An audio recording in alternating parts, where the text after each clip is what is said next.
Carlo Gonzaga is Chief Executive of Taste Holdings. The company out with results for the 6 months to the end of August today. Revenue up by 23%, headline earnings per share up 50%, and on a fully diluted basis up 51%.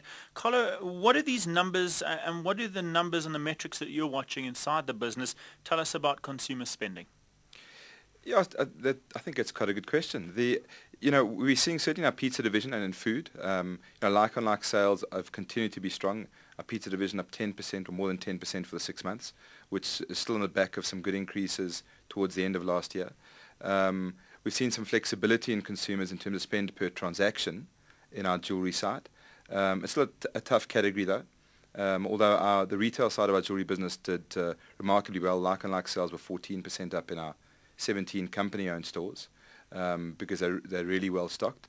So to some degree we're seeing a bit of a mixed bag, but my view around consumer spend hasn't changed that much from what it was a few months ago in May. We're still seeing some strong signs of that. Jewelry is just still a bit unpredictable, and dealing with the gold price inflation is challenging. And interesting that the 6 month that you're obviously comparing this to from last year had the impact of the World Cup. Yeah, so where we saw a bit of that experience was in our warehouse sales. Trying to anniversary that last year, so we had one more promotion. So we saw some slip in GP, and I suppose that really is the telltale sign that consumers are certainly still under some pressure. But one thing that we position ourselves in is we're in value brands, and jewelry is still occasion driven. People still get married. They're still 21st and 16th, and people are still buying jewelry. They're just buying quite a different combination of jewelry. Just looking at the food business, obviously the big focus there, the integration of St. Elmo's, given that acquisition had just closed. Are you converting all of those stores? I mean, what's the roadmap there? How are you approaching this integration? Will St. Elmo's still exist as a brand? Are you kind of converting some sites into dual sites? How's that working? So we did two main things, I suppose, when we bought St. Elmo's. The first thing that we did is we split the business.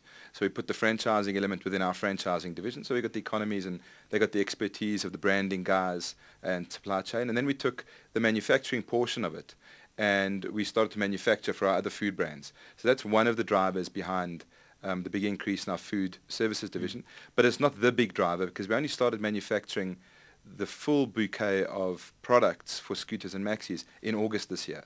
So you got 1 month in? Yes, we only got 1 month in, so there's still substantial growth there. So that part has worked out fine. And then on St. Elmo's, our strategy always from a franchising side as a brand is we definitely want to retain it. It's a very strong brand. In Joburg, we've converted stores to Scooters outlets. And we'll continue to do a few of those.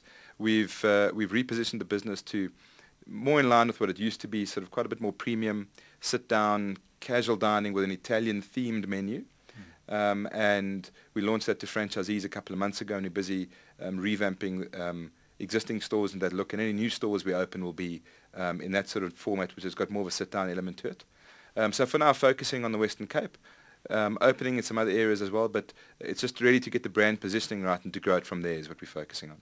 Interesting that you do mention in the commentary to your numbers that one of the greatest challenges facing your food division is the squeeze on the profitability of your actual franchisees due to electricity prices. Is that a meaningful contributor to their cost base? Yeah, it is. Now it is. When you've had the increases that we've had 3 years running, you're talking electricity has tripled in some cases.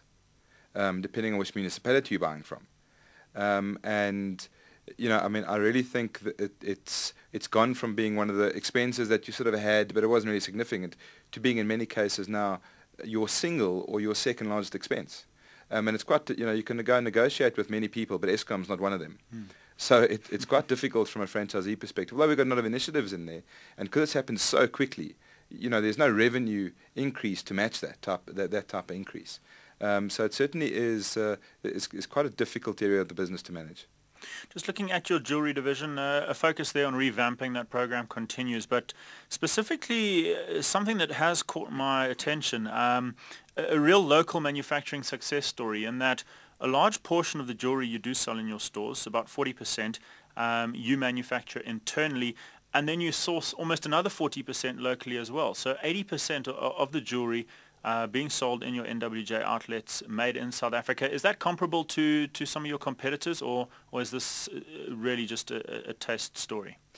I couldn't honestly comment on where the competitors get them from. I know we're all at the same jewelry fairs. The difference is that we don't order from many of the suppliers we see.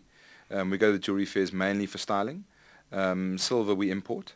But beyond that, we're still a fine jeweler. So, and as far as rings are concerned, anything that's casted is really our game.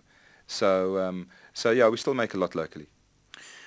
Just drilling into the numbers, Carlo, the cost base across the group has decreased, or at least as a percentage of revenue, sitting now at 43% from 48%. Where would you be most comfortable with that number sitting? Well, the half year is always a bit higher than the end of year because of the weighting of NWJ revenue towards the second half of the year.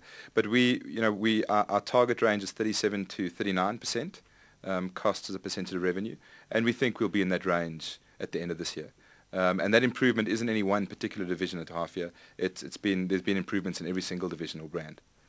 On the cash side of things, you are sitting in a net cash overdraft position. Is that a factor of the first half to the second half, or is there a particular reason why you are sitting in that position? Yeah, really just, every year we're in this position this time because we stock up. Being a manufacturer, we don't get just in time.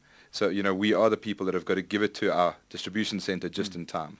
So this time of year we start to stock up in terms of work in progress and manufactured goods for Christmas, so we can deliver them into our franchise stores sort of around about beginning and mid-November. So about 7 million of that is an increase in inventory, and then we did pay our maiden dividend of 5 million rand in this half of the year. Just looking ahead, store growth slightly more muted than we would have seen perhaps 2-3 years ago. Understandable. Is this pace one that you're comfortable continuing with? I've been saying for probably 2 or 3 years now, I mean, store growth is a key number for us. But we learned the lesson some years ago from opening too quickly and with the wrong franchisees. And as we become bigger, the store growth number has less and less of an impact on our business. So it's certainly significant, and it is one of the levers to grow. But when you're on the back of like-on-like sales at 10%, it really, 1 or 2 stores either way doesn't make that much difference. We're actually seeing, though, oddly enough, a stronger pipeline this year than last year, as it stands. And so, in that respect, it's still encouraging, but it's not as big a focus of ours as it was maybe 5 years ago. In terms of opportunities, you are under cautionary, and you provide a little bit more detail in your commentary, stating that you are evaluating potential acquisitions. Is that going to be the strategy aside from the organic growth that you do achieve going forward? Yeah, we're always looking at opportunities. We've got some specific ideas as to where we'd like to be. I think if you look at any acquisitions we've done in the past, they've always been value enhancing from the get-go. So certainly it is, and we're fairly focused at the moment on the food division. We think we for a while we've said we wanted to balance our food and jewellery divisions in terms of their contribution. So we feel that we need to bring on another food brand if we can find the right opportunity that's got the right fit. Carlo Gonzaga is Chief Executive of Taste Holdings, and I can disclose that I am a shareholder.